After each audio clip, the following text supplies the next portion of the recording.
Hello friends, welcome to my channel medical staff. आपका स्वागत है मेरे चैनल पर। तो दोस्तों, आज हम इस वीडियो में बात करेंगे कि सीपीआर है वो क्या होता है, पर्पस क्या है सीपीआर का, क्या इंडिकेशन होती है कार्डियक अरेस्ट की, रेस्पिरेटरी अरेस्ट की, और सीपीआर के कौन से स्टेप्स होते हैं, क्या पॉसिबल कॉम्प्लिकेशन है वो क्रिएट हो सकती है सीपीआर में। तो इस वीडियो में हम पूरे नोट्स के साथ सिंपल एक्सप्लेनेशन के साथ है वो डिस्कस करेंगे। तो फ्रेंड्स, अगर आपने मेरे चैनल को अभी तक सब्सक्राइब नहीं किया है तो प्लीज़ बेल आइकन को चैनल को सब्सक्राइब कर देना, बेल आइकन को प्रेस कर देना ताकि इस तरीके की वीडियो आपको मिलती रहे। तो अब हम मूव करते हैं स्लाइड पर। तो फर्स्ट जो स्लाइड है वो हमारी इंट्रोडक्शन ऑफ द सीपीआर, कि सीपीआर है वो क्या होता है। सीपीआर की फुल फॉर्म होती है कार्डियोपल्मोनरी रिससिटेशन। ये एक लाइफ सेविंग टेक्निक होती है जो यूजफुल होती है हार्ट अटैक पे और रेस्पिरेटरी अरेस्ट में, in which the someone's breathing has stopped. तो सीपीआर एक ऐसी लाइफ सेविंग टेक्निक है जब कोई पर्सन बेहोश हो जाता है, गिर जाता है, किस कंडीशन से, बेसिकली कार्डियक अरेस्ट की कंडीशन से या रेस्पिरेटरी अरेस्ट की कंडीशन से, तो उस टाइम पर इस सीपीआर का यूज़ किया जाता है उसकी लाइफ को बचाने के लिए। सीपीआर किस तरीके से है वो रोल प्ले करता है। It oxygenates the brain heart until medical treatment can restore normal heart beat and ventilation action. तो बता रहे हैं कि जो सीपीआर परफॉर्म करते हैं हम, तो उस टाइम पर जिस तरीके से इस वीडियो में आप देख रहे हो, सीपीआर परफॉर्म करने पर क्या होता है कि हमारे ब्रेन को ऑक्सीजन है वो मिलती है। ब्रेन को ऑक्सीजन मिलेगी तभी जाके हमारा हार्ट काम करेगा, हम ब्रीथ है वो प्रॉपर तरीके से कर पाएंगे। तो इसका हमने इंट्रोडक्शन देख लिया कि सीपीआर एक लाइफ सेविंग टेक्निक है जो कार्डियक अरेस्ट, रेस्पिरेटरी अरेस्ट के केस में यूज़ की जाती है किसी की लाइफ को बचाने के लिए। पर्पस किस तरीके से सीपीआर काम करती है टेक्निक, ये हमारे ब्रेन को ऑक्सीजन प्रोवाइड करती है, हार्ट को ऑक्सीजन प्रोवाइड करती है ताकि हमारा जो हार्ट रेट है वो नॉर्मल बीट कर सके। नेक्स्ट स्लाइड में हम मूव करते हैं कि पर्पस क्या है सीपीआर का। तो 3 पॉइंट से हम याद रखेंगे इसे, ए बी सी। ए से क्या है कि to maintain an open and clear airway. हमारा क्या है कि एयरवे को, सीपीआर का जो पहला पर्पस है वो एयरवे को एकदम क्लियर रखना। सेकंड जो है वो है to maintain breathing by external ventilation. हम जो भी पेशेंट है, गिर गया है, बेहोश हो गया है, उसको हम प्रॉपर वेंटिलेशन प्रोवाइड करेंगे by external breathing. External breathing के द्वारा हम उसे वेंटिलेशन ब्रीथिंग प्रोवाइड करेंगे। जो तीसरा पर्पस है वो है सी से। सी का मतलब हो गया circulation, to maintain blood circulation by external cardiac massages. अब क्या है कि मतलब हम एक्सटर्नल हम क्या करेंगे कि हम हार्ट को सर्कुलेशन प्रोवाइड करेंगे, ब्लड सर्कुलेशन प्रोवाइड करेंगे बाय एक्सटर्नल कार्डियक मसाजेस। बाहर से हम क्या करते हैं, पुश करते हैं हार्ट की तरफ ताकि वो अपना काम अच्छे से करने लग जाएं। 3 पर्पस से हम याद रख लेंगे, ए बी सी। ए से एयरवे पूरा मेंटेन करना होता है हमें, और बी से हम उसको पर पेशेंट को क्या करते हैं, ब्रीथिंग प्रोवाइड करते हैं, एक्सटर्नल ब्रीथिंग। सी से है वो है सर्कुलेशन। हम चेस्ट के ऊपर हाथ रख के क्या करते हैं, वो प्रेस करते हैं चेस्ट हार्ट को ताकि वो अपना फंक्शन है वो प्रॉपर तरीके से कर सके। तो ये हो गया सीपीआर का पर्पस। नेक्स्ट स्लाइड में हम मूव करते हैं indication of the cardiac arrest. अब जो सीपीआर है, हम एक ऐसी टेक्निक है जो लाइफ है वो बचाती है। अब पेशेंट है वो क्यों, किस तरीके से बेहोश है वो हो गया है, 2 कंडीशन होती है। एक तो कार्डियक अरेस्ट के केस में हो जाता है वो, और सेकंड जो कंडीशन होती है वो है रेस्पिरेटरी अरेस्ट। तो हम यही डिस्कस करने वाले हैं कि कार्डियक अरेस्ट की क्या क्या इंडिकेशन होती हैं, किस वजह से कार्डियक अरेस्ट है वो हो जाता है। तो दिस में result due to the following, इन सारे रीजंस की वजह से पेशेंट को कार्डियक अरेस्ट वाली कंडीशन है वो हो सकती है। फर्स्ट जो है वो है वेंट्रिकुलर फिब्रिलेशन। अब वेंट्रिकुलर फिब्रिलेशन है वो क्या होता है, ये एक ऐसी कंडीशन होती है जब अपना हार्ट नॉर्मल फंक्शन करने की बजाय बड़े ही इरेगुलर तरीके से, अब नॉर्मल तरीके से हमारे हार्ट के जो वेंट्रिकुलर चैम्बर है वो क्या करने लग जाते हैं, पंप करने लग जाते हैं। अब नॉर्मल तरीके से जब हमारे चैम्बर्स पंप करने लग जाते हैं तो उस टाइम पर ये वाली प्रॉब्लम क्रिएट होती है जिसे बोलते हैं वेंट्रिकुलर फिब्रिलेशन। अब आप इस वीडियो में अगर आप देखोगे तो ये देखो, यहाँ पर लिखा हुआ है नॉर्मल हार्ट रेट हमारा 60 to 80 बीट पर मिनट रहता है, ये हमारा नॉर्मल हार्ट है। वेंट्रिकुलर फिब्रिलेशन में आप देखोगे हार्ट जो हार्ट बीट है वो हमारी 240 बीट पर मिनट हो गई है। बहुत ही फ्रीक्वेंट तरीके से ये क्या कर रहा है, बीट कर रहा था। ये नॉर्मल है। आगे हमने देखा कि जैसे ही ये देखो 240 बीट पर मिनट की स्पीड से है ये वो करने लग गया, तो एबनॉर्मल तरीके से क्या हो रहा है, हमारा हार्ट बीट कर रहा है। इस कंडीशन को बोलते हैं वेंट्रिकुलर फिब्रिलेशन। नेक्स्ट पॉइंट है वो है वेंट्रिकुलर टैकीकार्डिया। वेंट्रिकुलर टैकीकार्डिया क्या होता है कि जब हमारा हार्ट बहुत तेज़ी से है वो पंप करने लग जाता है, बहुत तेज़ी से पंप करता है, तो उस कंडीशन को हम वेंट्रिकुलर टैकीकार्डिया बोलते हैं। अब दोनों के बीच में थोड़ा सा माइनर सा डिफरेंस है। दोनों का देखो मैंने बताया कि दोनों ही क्या है कि अबनॉर्मल तरीके से अपना फंक्शन हार्ट है वो अबनॉर्मल तरीके से पंप करने लग जाता है। इन दोनों के बीच में अगर डिफरेंस की बात करें तो आप इधर देखिए पिक्चर में वेंट्रिकुलर टैकीकार्डिया के बारे में बताया हुआ है और यहाँ है वेंट्रिकुलर फिब्रिलेशन। इस वेंट्रिकुलर फ्लटर को आप नहीं देखना, हमारा टॉपिक मेन इन दो पर है कि वेंट्रिकुलर फिब्रिलेशन क्या होता है और वेंट्रिकुलर टैकीकार्डिया। तो वेंट्रिकुलर टैकीकार्डिया में भी सेम यही हो रहा है कि हार्ट है जो हार्ट के चैम्बर्स है वो एबनॉर्मल तरीके से बहुत तेज़ी से, टैकी का मतलब होता है बहुत तेज़ी से क्या करने लग गए हैं, पंप करने लग गए हैं, अपना फंक्शन करने लग गए हैं। और फिब्रिलेशन में भी यही हो रहा है। डिफरेंस ये है कि यहाँ पर जो हार्ट पंप कर रहा है बड़ी तेज़ी से वो एक प्रॉपर ऑर्डर में है। आप इस ग्राफ में देख सकते हैं कि वो एक प्रॉपर ऑर्डर में ही बहुत तेज़ी से है वो ब्लड हमारा हार्ट है वो पंप कर रहा है। वेंट्रिकुलर फिब्रिलेशन में भी बहुत तेज़ी से ही हार्ट हमारा है वो पंप कर रहा है, लेकिन यहाँ पर एक प्रॉपर ऑर्डर है वो मेंटेन नहीं हो रहा। तो यही एक मेजर डिफरेंस है इन दोनों के बीच में कि टैकीकार्डिया में एक प्रॉपर है वो ऑर्डर मेंटेन रहता है और फिब्रिलेशन में एबनॉर्मल तरीके से है वो पंप करने लग जाता है, कोई प्रॉपर ऑर्डर है वो फॉलो नहीं करता। तो दोनों का मतलब वैसे यही है कि हमारा हार्ट एबनॉर्मल तरीके से बहुत तेज़ी से है वो अपना काम करने लग जाता है, जिसकी वजह से कार्डियक अरेस्ट की कंडीशन है वो आ जाती है। थर्ड जो है वो है asystole. Asystole is the absence of any sort of heart beat at all the ventricle.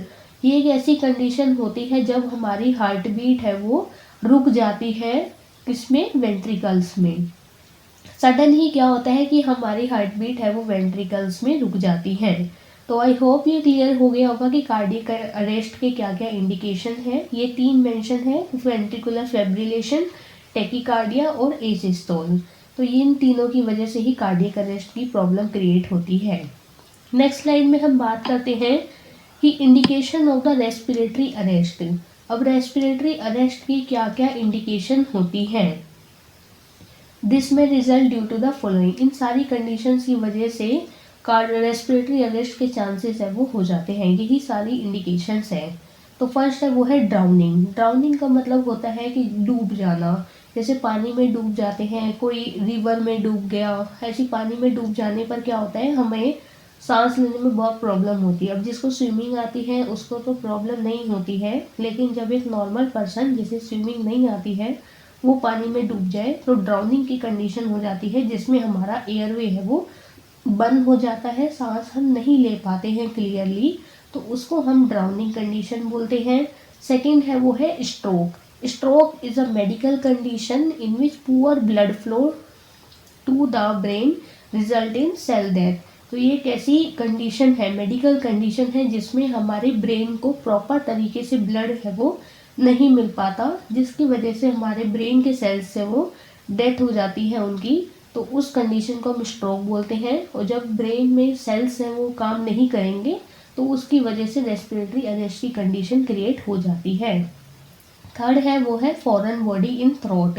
हमारे थ्रोट में कोई फॉरेन बॉडी चली गई, कोई सिक्का चला गया या कोई भी बाहर की चीज़ है वो अटक गई हो गले में, तो उसकी वजह से भी रेस्पिरेटरी अरेस्ट की प्रॉब्लम क्रिएट हो जाती है।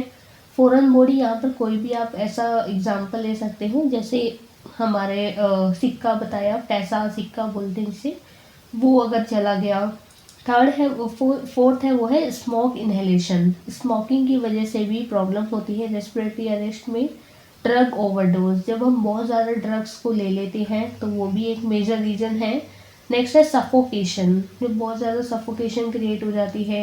एक्सीडेंट, इंजरी, कोमा की कंडीशन हो गई। लास्ट है वो है एपिग्लोटिस पैरालिसिस। एपिग्लोटिस पैरालिसिस का मतलब क्या होता है, हमारे ये देखो इस इमेज में, the nerve impulses to your voice box larynx are ruptured resulting in paralysis of the muscles. ये एक ऐसी कंडीशन होती है जिसमें हमारे लैरिंग्स की जो नर्व इम्पल्सेस है वो रप्चर्ड हो जाती है, डैमेज खराब हो जाती है, जिसकी वजह से हमारे लैरिंग्स की जो वॉइस है वो मसल्स है वो पैरालिसिस हो जाती हैं।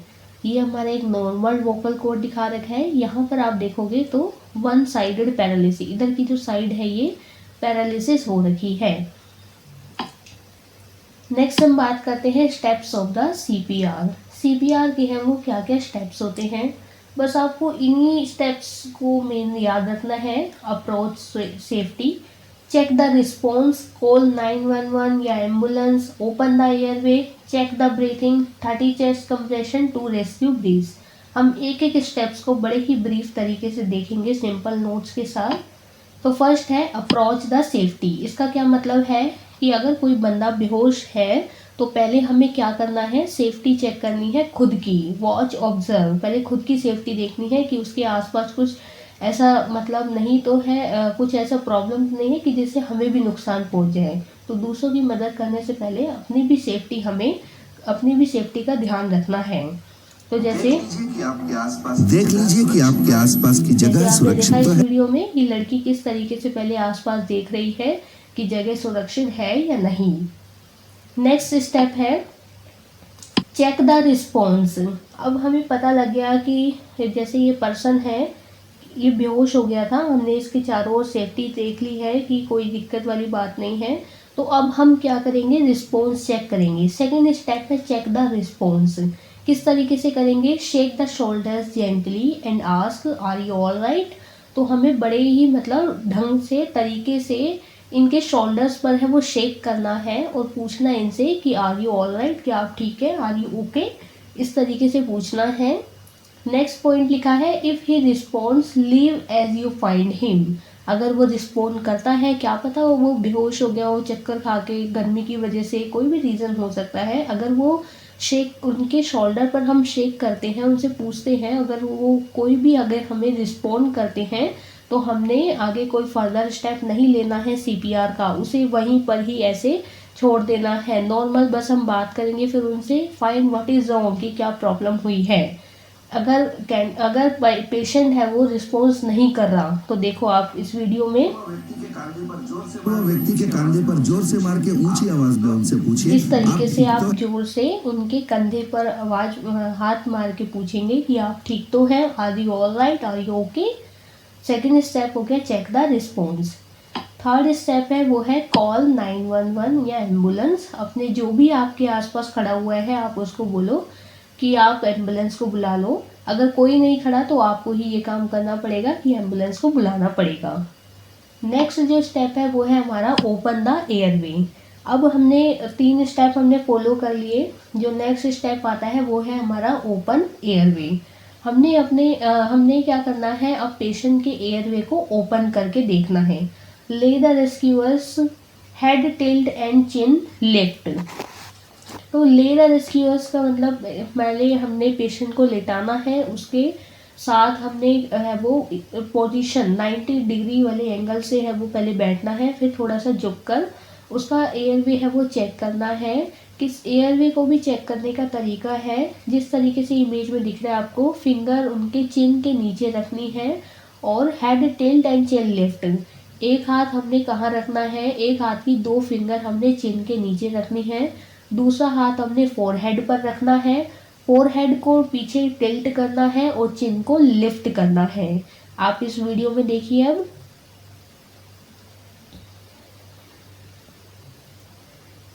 देखा आपने किस तरीके से इस वीडियो में दिखा रखा है। अब इनका एयरवे है वो इस तरीके से हुआ था अभी। ये देखिए आप दोबारा दिखा रहे हैं यहाँ पर किस तरीके से इन्होंने उठाया इनका एयर माउथ। अब क्या है, नोट हमने लिखा हुआ है यहाँ पर, no need for finger swipe unless solid material can be seen in the airway. तो हमें इनके माउथ में फिंगर डालने की ज़रूरत नहीं है। अगर आपको कोई सॉलिड मटेरियल दिखता है तो आप उस सॉलिड मटेरियल को हटा दो। अगर कोई नहीं दिखता सॉलिड मटेरियल तो कोई ज़रूरत नहीं है कि आप इनके माउथ में फिंगर डाल के चेक कर रहे हो। तो no need for the same. Fourth step हो गया open the airway. Next slide में हम बात करते हैं चेक द ब्रीथिंग। हमने क्या क्या किया, पहले 4 स्टेप हमने अच्छे से देख लिए हैं। अब ये 5th स्टेप है, वो है चेक द ब्रीथिंग। हमने अब क्या करना है, पेशेंट की ब्रीथिंग को चेक करना है। ब्रीथिंग को चेक करने के लिए हमने LLF को फॉलो करना है। नॉर्मल ब्रीथिंग को चेक करने के लिए LLF फॉलो करना है। L का क्या है, look at the chest, open the mouth and look at the chest. हम पेशेंट के मुंह को जेंटली ओपन करेंगे and look at the chest, और इनकी चेस्ट पर देखेंगे। चेस्ट पर क्यों देखेंगे कि हम चेस्ट को देखेंगे कि इनकी चेस्ट ऊपर नीचे हो रही है या नहीं हो रही। जनरली जब हम नॉर्मल ब्रीथिंग लेते हैं तो हमारी चेस्ट का जो स्ट्रक्चर है वो आप देखोगे ऊपर होता है फिर नीचे होता है। तो इसीलिए बताया है इनके माउथ को ओपन करेंगे and look at the chest, और चेस्ट पर है वो देखेंगे। फिर नेक्स्ट L से क्या है, लिसन द ब्रीथिंग। अब हम फिर पहला स्टेप क्या था, हमने चेस्ट को देखना है कि वो ऊपर उठ रही है या नहीं उठ रही। सेकंड क्या है, L लिसन द ब्रीथिंग। हम इनकी ब्रीथिंग को है सुनेंगे अपने कानों से। कान हमने कहाँ लेकर आने हैं, इनके माउथ के पास हमारे कान होने चाहिए, तो हम उनकी ब्रीथिंग को सुन सकें। Feel the breath on check. अब हमारी पोजीशन कुछ इस तरीके से होएगी। मैं आपको वीडियो दिखाती हूँ पहले। ये देखो,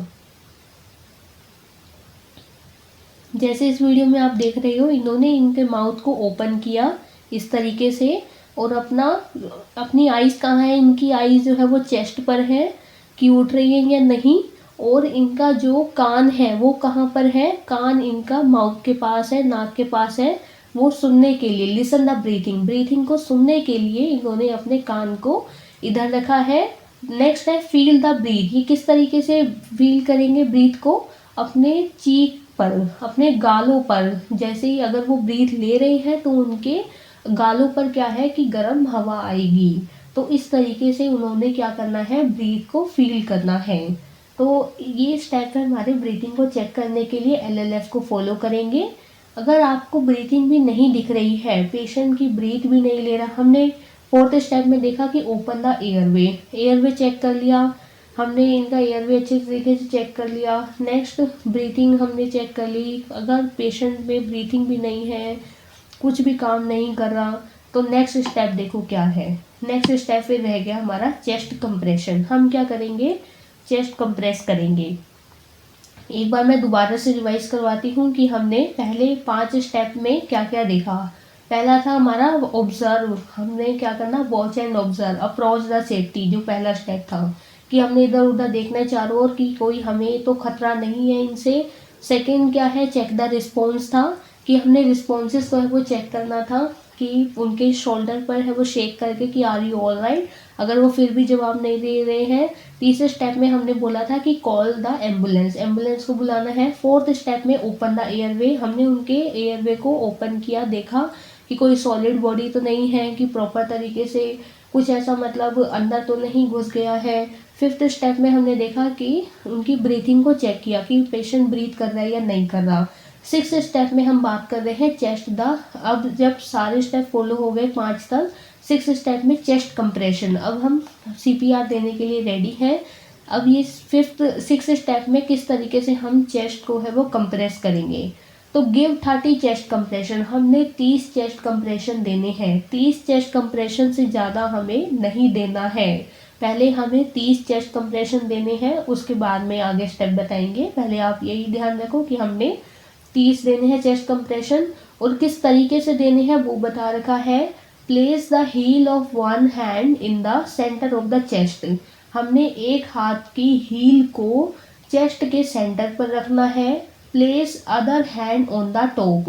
और दूसरा हाथ उस पहले वाले हाथ के ऊपर रखना है। जो हाथ हमारा चेस्ट के ऊपर है तो दूसरे हाथ को हमारे पहले हाथ के ऊपर रखना है। इंटरलॉक द फिंगर, फिंगर को अच्छी तरीके से जकड़ लेना है, बंद कर लेना है आपस में। कंप्रेस द चेस्ट, फिर चेस्ट को हम कंप्रेस करेंगे। आपको वीडियो दिखा देती हूँ मैं पहले अब किस तरीके से कर रखा है इधर। Directly over the victim. Put the heel of one hand in the center of the chest, then put your other hand on top of the first. Then push hard and fast in the center of the chest until help arrives. It's important to push, giving 100 to 120 compressions per minute, which is about the same tempo as this song.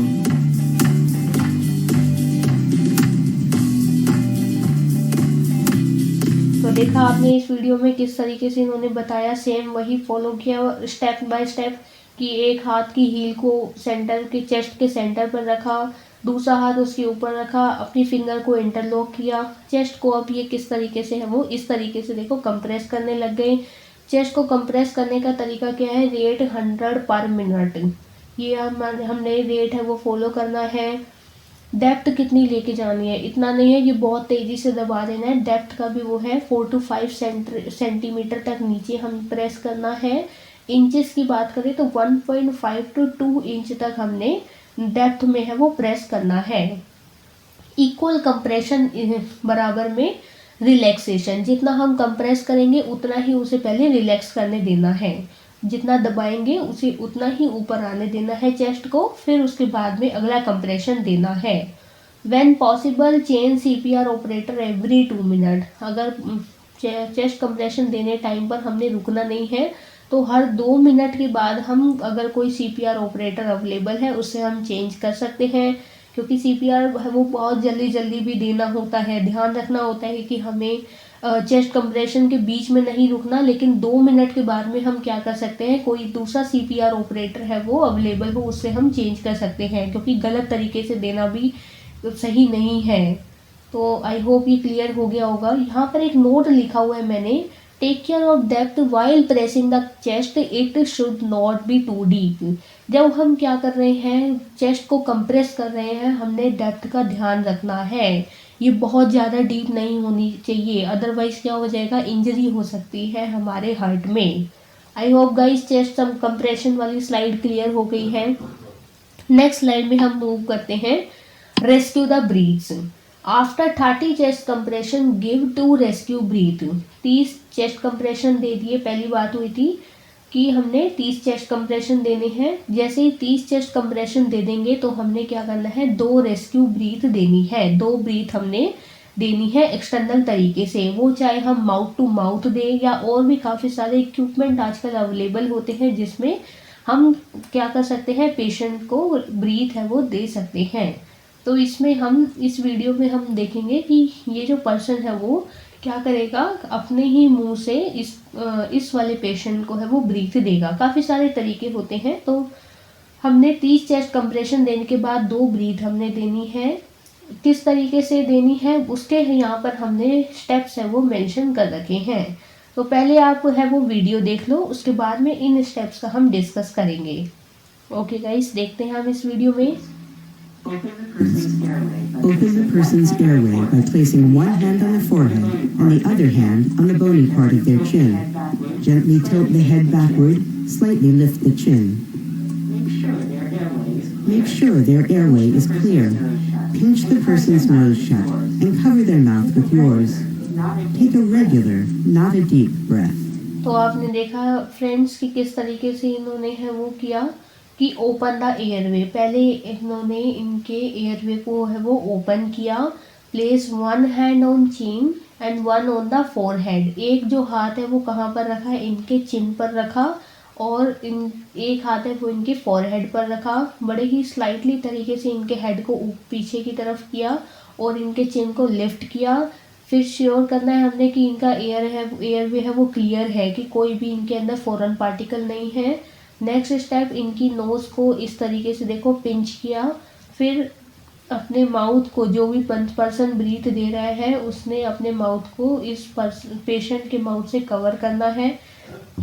Blow until the chest rises. हमने breathe देनी है until, जब तक इनकी chest है वो rise ना हो जाए। गिव 1 ब्रीथ फॉर 1 सेकेंड, एक हमने सिर्फ 2 ही ब्रीथ देनी है, तो एक ब्रीथ 1 सेकेंड की होनी चाहिए, दूसरी ब्रीथ दूसरी सेकेंड की है वो होनी चाहिए। ठीक है गाइस, क्लियर हो गया कि किस तरीके से स्टेप्स वो फॉलो हुए हैं ब्रीथ देने के। नेक्स्ट स्लाइड में हम मूव करते हैं रेस्क्यू ब्रीथिंग इंस्ट्रक्शन। ब्रीथ देते टाइम पे कुछ इंस्ट्रक्शंस हमें फॉलो करनी है। फर्स्ट है as soon as you see chest movement stop the rescue breath. जैसे ही आप अगर ब्रीथिंग दे रहे हो, आपको फील होता है कि इनकी चेस्ट है वो मूव करने लग गई है, उसी टाइम पर हमने क्या करना है, ब्रीथिंग देना बंद कर देना है। उसको ज़बरदस्ती ब्रीथ नहीं देनी है। अगर चेस्ट मूवमेंट होने लग गई है, पेशेंट कॉन्शियस हो रहा है, तो वहाँ पर हमने रुक जाना है। नेक्स्ट है be careful not to give too much air. बड़ा ही ध्यान रखना है, इतना भी बहुत तेज़ी से है वो हमें ब्रीथ नहीं देनी है। तो 1 सेकेंड के लिए देनी है, और इतना भी ज़्यादा नहीं देना कि वो बहुत ज़्यादा है वो ओवर हो जाए। तो ये हमारे थे कि ब्रीथिंग इंस्ट्रक्शंस के कुछ मतलब इंस्ट्रक्शंस कि ब्रीथिंग देने टाइम पर हमें क्या क्या इंस्ट्रक्शंस है वो फॉलो करनी है। तो नेक्स्ट स्लाइड में हम मूव करते हैं possible complications of the CPR. CPR से क्या क्या पॉसिबल कॉम्प्लिकेशंस है वो क्रिएट हो सकती हैं। गलत तरीके से अगर सीपीआर दे दिया तो ऑब्वियसली कॉम्प्लिकेशन है वो क्रिएट हो जाएंगी। फर्स्ट जो कॉम्प्लिकेशन है वो है कोरोनरी वेसल्स इंजरी। हमारे हार्ट में जो वेसल्स होती हैं उन्हें हम कोरोनरी वेसल्स बोलते हैं। तो वो कोरोनरी वेसल्स है वो इंजर्ड हो सकती है, रप्चर्ड हो सकती है, खराब हो जाएंगी, फट जाएंगी, दब जाएंगी अगर गलत तरीके से सीपीआर दिया तो। सेकंड है डायफ्राम इंजरी। हमारे चेस्ट के जस्ट नीचे ही क्या होता है, डायफ्राम अवेलेबल होता है, तो वो डायफ्राम भी है वो इंजर्ड हो सकता है अगर हमने गलत तरीके से सीपीआर दिया तो। हेमोथोरेक्स की प्रॉब्लम हो सकती है, हीमोपेरिकार्डियम हो सकता है, लीवर हमारा इंजर्ड हो सकता है, बहुत सारी प्रॉब्लम क्रिएट हो सकती है। तो बड़े ही हमें ध्यान से देना है सीपीआर। लीवर खराब हो सकता है, मायोकार्डियल इंजरी हो सकती है। मायोकार्डियल क्या है, एक लेयर होती है किसकी, हार्ट की मसल होती है, हार्ट की मिडल लेयर होती है, तो वो भी इंजर्ड हो सकती है। न्यूमोथोरेक्स जैसी प्रॉब्लम क्रिएट हो सकती है। हमारे रिब्स है वो फ्रैक्चर्ड हो सकते हैं, हमारी जो हड्डियाँ होती हैं वो फ्रैक्चर्ड हो सकती है। स्प्लीन होता है जो हमारी बॉडी के अंदर, वो इंजर्ड हो सकता है। स्टर्नम बोन है वो फ्रैक्चर हो सकती है। 2 बोन के बीच में जो स्टर्नम होती है बोन, वो हमारी फ्रैक्चर हो सकती है। तो ये सारी कॉम्प्लिकेशंस है वो क्रिएट हो सकती हैं। गाइस, यहीं पर हमारा चैप्टर है वो फिनिश होता है। वीडियो को प्लीज़ लाइक और सब्सक्राइब कर देना अगर आपको अच्छी लगी हो तो, और कमेंट बॉक्स में करके बताना कि कौन सा आपको ज़्यादा है वो अच्छा लगा स्टेप। तो thank you guys for watching the video. मिलते हैं हम नेक्स्ट वीडियो में अब।